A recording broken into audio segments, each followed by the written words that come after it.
Hello, my dear friends. Welcome to Cottage of Knowledge. Cottage of Knowledge এ তোমাদের সকলকে স্বাগত জানাই। যারা পিএসসি ক্লার্কশিপ মেন্স পরীক্ষা দিয়েছো এই লেসন মেনলি তাদের জন্য, এছাড়া ডব্লিউবিসিএস এবং আইসিডিএস মেন্সের জন্য এটি খুবই কার্যকরী হবে। আমাদের আজ প্রেসি রাইটিংয়ের দ্বিতীয় পর্ব। আগের যে ক্লাস ছিল তাতেও আমরা বেশ একটি প্রেসি নিয়ে ডিসকাস করে দিয়েছিলাম। এখানেও আমরা তাই করব। এখানে আমরা শেখাবো যে কি করে মেন পয়েন্টগুলোকে বেছে নিয়ে মেন পয়েন্টের সাহায্যে নিজের ভাষায় সহজ সরল ভাষায় কি করে প্রেসিটা লিখতে হবে। আমরা যেখানে ল্যাঙ্গুয়েজ ইউজ করেছি খুব ইজি, বিলিভ মি। আমি নিজেও একজন গভর্নমেন্ট সার্ভেন্ট। আমি নিজে যে পরীক্ষা দিয়েছি তাতেও এ প্রেসি ছিল, কিন্তু তবুও বলছি যে সহজ সরল ভাষায় তোমরা যদি লিখতে পারো তোমরা অবশ্যই ভালো নম্বর পাবে, কিন্তু যেটুকু লিখবে সেটা যেন সঠিক হয়। পুরো প্যাসেজের ভাবটা প্রকাশ পেতে হবে এবং সহজ সরল ভাষায় লিখতে হবে। লিখলে তোমরা ভালো নম্বর পাবে। কারণ কেউ ভোকাবুলারি ভালো ভালো শব্দ ইউজ করতেই পারো, নো প্রবলেম। যাদের ভালো স্টক অফ ওয়ার্ডস আছে তারা ইউজ করবে। এবার যারা নেই তারা একদম সহজ সরল ভাষায় কি করে লিখবে তার উদাহরণ এখানে দেওয়া হলো। চ্যানেলে যারা নতুন তারা অবশ্যই চ্যানেলটিকে সাবস্ক্রাইব করে নাও এবং ভিডিওটি ভালো লাগলে অবশ্যই লাইক দেবে এবং শেয়ার করতে ভুলো না বন্ধুদের সাথে। আমরা চাই যে ম্যাক্সিমাম আমাদের ভিডিও শেয়ার হোক এবং অনেকের কাছে পৌঁছক। এই আমরা যে আইডিয়াসগুলো দিচ্ছি, আমরা আমাদের ক্লাসগুলো আনছি, তো সেগুলো যেন সকলের কাছে পৌঁছে সেটা আমরা চাই। তোমাদের রেসপন্স আমাদের খুবই ভালো লাগছে, তোমরা আমাদের পার্সোনালি অনেকে কন্ট্যাক্টও করছো। তো চলো আজকে বেশি দেরি না করে শুরু করতে চলেছি আজকে প্রেসি। দেখো, প্রথমে তোমরা এক কাজ করো, আমি প্রেসিটি ওপর নিচ করছি, তোমরা পারলে পজ করে এই প্রেসিটি কিন্তু নিজেরা ট্রাই করতে পারো।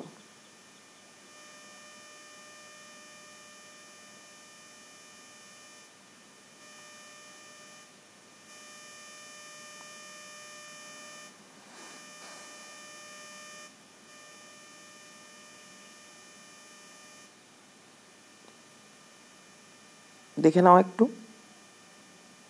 এরপর আমি শুরু করতে চলব। স্ক্রিনশট নিয়ে তোমরা কিন্তু করে নিতে পারো। দেখো কি বলেছে, বলেছে English education and English language have done immense good to India in spite of their glaring drawbacks. অর্থাৎ কি, ইংলিশ এডুকেশন ইংলিশ ল্যাঙ্গুয়েজ ভারতের জন্য অনেক ভালো কিছু করেছে, যদিও তার অনেক ড্রব্যাকস আছে, অর্থাৎ ডিসঅ্যাডভান্টেজেস আছে। The notions of democracy and self-government are born of English language. অর্থাৎ যে ডেমোক্রেসি এবং সেলফ গভর্নমেন্ট যে আইডিয়াগুলো, এগুলো ইংলিশ ল্যাঙ্গুয়েজ থেকেই উদ্ভূত হয়েছে বা জন্ম নিয়েছে। Those who fought and died for Mother India's freedom were nursed in the cradle of English thought and culture. অর্থাৎ যারা মাদার ইন্ডিয়া অর্থাৎ ভারত মাতার জন্য লড়াই করেছে তারা নার্সড হয়েছে, তারা গ্রুমড হয়েছে কোথায়? ইংলিশ থট এবং কালচারের মধ্যেই। অর্থাৎ ইংরেজি যে থট অ্যান্ড কালচার, যে সাহিত্য সংস্কৃতি সব চিন্তাভাবনা, তার মধ্যেই তারা নার্চার্ড হয়েছে। The history of Europe has fired the hearts of our leaders. অর্থাৎ ইউরোপের ইতিহাস আমাদের ফ্রিডম ফাইটার্সদের হৃদয়ে আগুন জ্বেলেছে। Our struggle for freedom has been deeply inspired by the struggles of freedom fighters from freedom in England, America and France. আমাদের freedom struggle অর্থাৎ স্বাধীনতা সংগ্রাম ডিপলি ইন্সপায়ার্ড হয়েছে কিসের মাধ্যমে? না স্ট্রাগলস অফ ফ্রিডম ইন যে বাইরের দেশগুলো তার মাধ্যমে, তার যে ফ্রিডম ফাইটিং হয়েছিল। If our leaders were ignorant, ignorant কথাটির অর্থ হচ্ছে উদাসীন। আমাদের নেতারা যদি উদাসীন থাকতেন ইংলিশের প্রতি, if they had not studied this language, তারা যদি এই ল্যাঙ্গুয়েজ স্টাডি না করতো, তাহলে how could they have been inspired by this heroic struggles, তারা কি করে এই হিরোইক স্ট্রাগলসগুলো থেকে ইন্সপায়ার্ড হতো? English therefore did us great good in the past and if properly studied will do immense in future. মানে অর্থাৎ পাস্টেও এটা আমাদের সাহায্য করেছে এবং যদি প্রপারলি পড়া হয় তাহলে ভবিষ্যতেও এটা আমাদের অনেক সাহায্য করবে। এটা হচ্ছে প্রথম প্যারাগ্রাফ। এবার দেখো প্রথম প্যারাগ্রাফ থেকে আমরা কি পেলাম, মেন পয়েন্টস কি পেয়েছি। ইংলিশের যতই ড্রব্যাক থাকুক, ইংলিশ ভারতের জন্য অনেক ভালো কাজ করেছে। সে ভালো কাজগুলো কি কি? আইডিয়া, সেলফ গভর্নমেন্ট আর ডেমোক্রেসির আইডিয়া ইংলিশ থেকে উদ্ভূত। আমাদের স্বাধীনতা সংগ্রামীদের খুব পশ্চিমী চিন্তাভাবনা আমাদের স্বাধীনতা সংগ্রামীদের খুব ভালো গ্রুম করেছে, অর্থাৎ পশ্চিমী চিন্তাভাবনা মাধ্যমেই আমাদের স্বাধীনতা সংগ্রামীরা খুব ভালোভাবে ইন্সপায়ার্ড হয়েছে। এইগুলো কিন্তু মেন কথা। এখানে মেন তিনটে কথা হচ্ছে এই তিনটে কথা। এরপর অনেক কিছু এখানে লেখা রয়েছে, কিন্তু আমাদের মেন তিনটে কথা কি? ডেমোক্রেসির আইডিয়াটা, প্রথম লাইনটি, প্রথম অর্থাৎ যেটি আমাদের কন্ট্রিবিউশন করেছে সেই কথাটি, ডেমোক্রেসির আইডিয়া, আর হচ্ছে সেলফ গভর্নমেন্টের আইডিয়াটা ইংলিশ থেকে উদ্ভূত, এবং আমাদের স্বাধীনতা সংগ্রামীরা এবং আমাদের থেকে ওই বিদেশের স্বাধীনতা সংগ্রাম থেকে আর ইংলিশ ল্যাঙ্গুয়েজ থেকে খুব ডিপলি ইন্সপায়ার্ড হয়েছে। এগুলো কিন্তু মেন, এই তিনটে পয়েন্ট এখানে আমরা মেন পেলাম। এবার দ্বিতীয় প্যাসেজটা একটু দেখে নিই। English is spoken throughout the world for international contact our commerce, এটা দেখো আওয়ার লেখা আছে, ওটা অর হবে, or commerce and trade, for the development our practical ideas, scientific studies, English is indispensable. অর্থাৎ এখানে কি বলেছে যে English spoken throughout the world, সারা বিশ্ব জুড়ে এটা বলা হয়,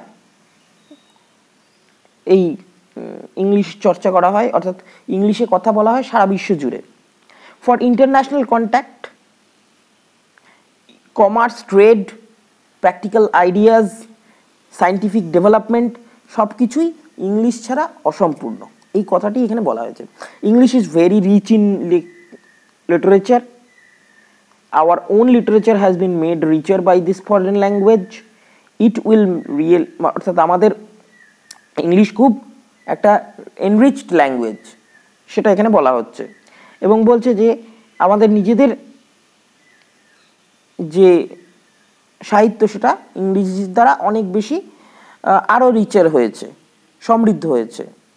ইট will really be a fatal day if you all together forget Shakespeare, Milton, Keats and Shaw. আমরা যদি শেক্সপিয়ার, মিল্টন, কিটস, শকে ভুলে যাই সেটা খুবই খারাপ দিন হবে। দেখো দ্বিতীয়টির কিন্তু মেন কথা একটাই, যে আজকের দিনে সারা বিশ্ব জুড়ে কিন্তু ইংলিশের গুরুত্ব অপরিসীম, সমস্ত কাজেই ইংলিশের ব্যবহার।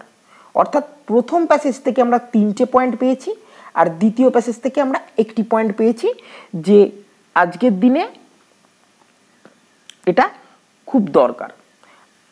অ্যাকচুয়ালি দুটো পয়েন্ট, একটা হচ্ছে কমিউনিকেশনের ব্যাপারটা, এই যে দেখো English spoken throughout the world, এই ব্যাপারটা। আর হচ্ছে কি, আর হচ্ছে দেখো এই যে সমস্ত জায়গায় যে ইংলিশের ব্যবহার, সেই ব্যাপারগুলো। আর একটা পয়েন্ট পেয়েছি যে ইংলিশ একটি এনরিচড ল্যাঙ্গুয়েজ। এখান থেকে তিনটে পয়েন্ট পেয়েছি।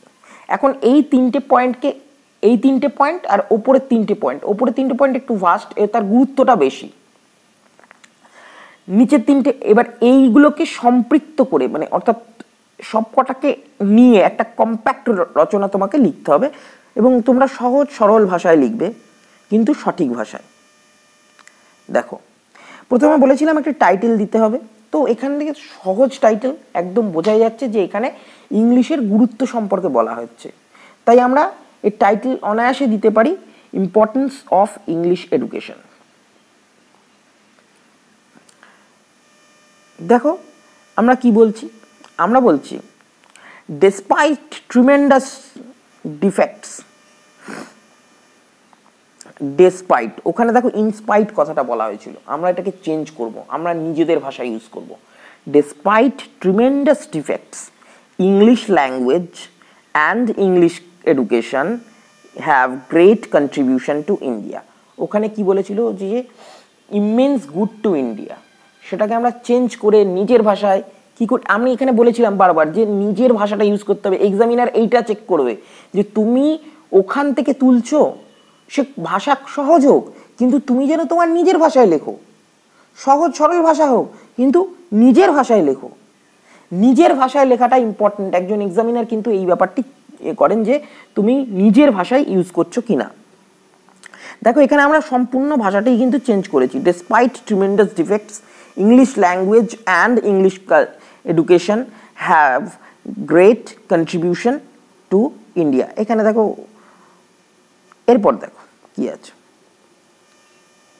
English education gives an idea, ওই যে বলেছিলাম সেকেন্ড পয়েন্ট, প্রথম পয়েন্ট কি বলেছিলাম যে ওই প্রথম লাইনটি ওটাই ওখানকার প্রথম পয়েন্ট এখানকার উত্তরের আনসারেরও। এবার কি দ্বিতীয় পয়েন্টে কি আছে না, দ্বিতীয় পয়েন্টে দেখো যে আমরা বলেছিলাম যে যে idea of democracy and self গভর্নমেন্টটা ইংলিশ থেকে উদ্ভূত, তাহলে ওখানে অনেক কিছু সহজ কঠিন ভাষা ইউজ ছিল, কিন্তু আমি এখানে সহজ সরল ভাষায় কি লিখবো আমার নিজের ভাষায়, যে দেখো English education gives an idea of democracy and self government. একদম সহজ কথা, English language gives an idea of democracy and self government হলো। এইবার কি লিখবো, আমাদের ফ্রিডম ফাইটার্সরা যে অনুপ্রাণিত হয়েছিল সেটা আমাদের তৃতীয় পয়েন্ট ছিল। তা তৃতীয় পয়েন্টে কি লিখবো না, দেখো western thoughts culture and struggles for freedom done by different countries. জুড়ে দিলাম, মার্চ করলাম ইংলিশটাকে ওয়েস্টার্ন ল্যাঙ্গুয়েজটাকে একসাথে কম্প্যাক্ট করলাম, ওয়েস্টার্ন থটস কালচার আর কি struggle for freedom done by different countries. ওখানে অনেক দেশের নাম ছিল, আমি উঠিয়ে দিলাম, আমার এখানে মূল ভাবটা দিতে হবে, ছোট করতে হবে। Western thoughts culture and struggles for freedom deeply inspired our freedom fighters. এক কথায় সেরে দিলাম, একটা কথার মাধ্যমে কতটা অংশ দেখো এখানে কভার আপ হলো। আচ্ছা এরপর কি ছিল না, দেখো ওখানে আর একটা কথা খুব ইম্পর্টেন্ট ছিল যে আমাদের শুধু আজকের দিন নয় আগামী দিনকেও ইংলিশের যারা ফ্রুটফুল হবে, ইংলিশ আগামী দিনকেও হেল্পফুল করবে। সেটাকে আমরা নিজেদের ভাষায় কি লিখব না, দেখো লিখছি English language will enlighten our future also. Enlighten কথাটির অর্থ হলো হচ্ছে আলোকিত করা, আলোকময় করা, অর্থাৎ সমৃদ্ধ করা। এই কথাগুলিকে এনলাইটেন, এটা একটা ভালো ওয়ার্ড, এনলাইটেন। তো English language will enlighten our future also. English language আমাদের ফিউচারটাকেও, আমাদের ভবিষ্যৎকেও এনলাইটেন করবে। এবার কি বললাম, অর্থাৎ অতীত হয়ে গেল, ভবিষ্যৎ হয়ে গেল, বাকি থাকে বর্তমান। আজকের দিনের কথাটা অর্থাৎ এর পরের যে প্যারাগ্রাফটা সেটাতে তিনটে পয়েন্ট ছিল। আমি বলেছিলাম যে কমিউনিকেশনের ব্যাপারটা অর্থাৎ কথোপকথন সারা বিশ্বের জুড়ে হচ্ছে, সেই কথাটা বিভিন্ন কাজে ইংলিশের ব্যবহার হচ্ছে সেই কথাটা, আর এটা একটা এনরিচ ল্যাঙ্গুয়েজ, ইংলিশ একটা এনরিচ ল্যাঙ্গুয়েজ। দেখো এবার এই যে তিনটে পয়েন্টকে আমি একটা লাইনে লিখবো, একটা সেন্টেন্সের মধ্যে আমি কমপ্লিট করব। দেখো কি লিখছি, এবার দেখো আগের সেন্টেন্স মানে পাস্ট হয়ে গেছে, ফিউচার হয়ে গেছে, এবার সেটাকে লিঙ্কিং একটা ওয়ার্ড করতে হবে, নাহলে একটা খাপছাড়া ব্যাপার থাকবে। তো লিঙ্কিং এর জন্য আমরা এখানে কি ইউজ করলাম, এই নট অনলি দ্যাট কথাটা ইউজ করলাম। Not only that, in today's world from communication two international trade everything is dependent আপন দিস এনরিচড ল্যাঙ্গুয়েজ। দেখো আমি এখানে ইংলিশ কথাটা উঠিয়ে দিয়ে লিখলাম দিস এনরিচড ল্যাঙ্গুয়েজ, অর্থাৎ এই কথাটির মাধ্যমে ওই যে আর একটা বাক্য হতো, আর একটা সেন্টেন্স হতো যে English is very enriched language, এই কথাটিকে আমরা এর সাথে পাঞ্চ করে দিলাম, মার্জড আপ করে দিলাম। বুঝতে পারছো নিশ্চয়ই যে not only that, in today's world from communication two international trade everything is dependent আপন দিস এনরিচড ল্যাঙ্গুয়েজ। অর্থাৎ আজকের দিনে ফ্রম কমিউনিকেশন, অর্থাৎ আমি যেটা বলছিলাম যে কমিউনিকেশনের জন্য সারা বিশ্ব জুড়ে যে ইংলিশ ল্যাঙ্গুয়েজটাকে ব্যবহার করা হয়, তো কমিউনিকেশন টু ইন্টারন্যাশনাল ট্রেড, অর্থাৎ দেখো এখানে কমিউনিকেশন টু ইন্টারন্যাশনাল ট্রেড মানে অর্থাৎ এখানে কিন্তু একটা ব্যাপ্তি বোঝানো হচ্ছে, যে সমস্ত কাজেই যে ইংলিশ ল্যাঙ্গুয়েজের ব্যবহার আছে সেই ব্যাপ্তিটা বোঝানো হচ্ছে। From communication two international trade everything is dependent আপন দিস ল্যাঙ্গুয়েজ। আশা করি তোমাদের ভালো লেগেছে। আজকের লেসন এই পর্যন্তই। আমরা আগামী দিনে আবারও প্রেসে নিয়ে আসব। আমাদের ম্যাডাম রিপোর্ট রাইটিং করাচ্ছেন, তোমরা দেখতে পারো, আমাদের ডেসক্রিপশন বক্সে লিঙ্ক পেয়ে যাবে। তোমরা আমাদের চ্যানেলটিকে সাবস্ক্রাইব করে নাও ভালো লাগলে, এবং অবশ্যই লাইক দিতে ভুলো না। আজকের জন্য এই পর্যন্তই। Thank you, ta-ta, bye by.